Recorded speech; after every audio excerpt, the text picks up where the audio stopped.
नहीं चलेगी नहीं चलेगी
एकमुठ होके इस धरती के उत्ते इस गल नूं दस्सण वास्ते आए ने कि असीं जिहड़ी आज़ादी दी नवीं आज़ादी दा नवां सफा लिखिआ सी उस नूं लिखण वास्ते अज दे समय 'च असीं एकजुट होके जिवें मैदानां 'च निकले हां, जिवें पंजाब तहसील आ गया, ये असीं इक्को गल कहनी चाहुंदे हां।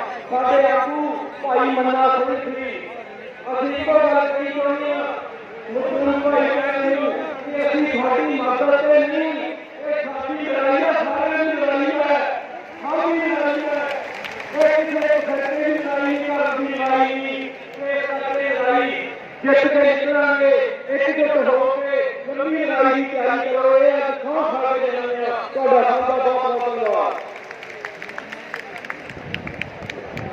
एक अनाउंसमेंट जरूरी करा लो, बीबी है साडी हलीमा बीबी कॉलेज को जी गरीब नागरिक को बीबी को बेनती है कि उन्होंने घर कुड़ी की तबीयत बहुत खराब है, वो हूँ भी घर चली जाना। बीबी एक जरूरी वजीफा आश्रम के और मेरे वजीफा और आश्रम बच्चे एक साल मुझे बच्चा मेरे सिद्धू रैली और स्टेज पे मेरे आगे समझ है वजीफा एक अरमान है नजीर का मुंडा हाँ जी लकड़ी वाला काम करो वो भी स्टेज पे मेरे आगे एक मुंडे आगे जो बीबी हलीमा को बोले वो काम करने को नहीं बोले जो ये आप शरीर को एक लड़की को भी उन्हें बोल है वो अपने शरीर को बनाने की कोशिश करे। कोई ना कोई कहना सारे बने शरीर को लेकर जान वो भी कश्मीर वाले ने सुनी मिली है तो शरीर को ले सकते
Nah, ada terbang lagi.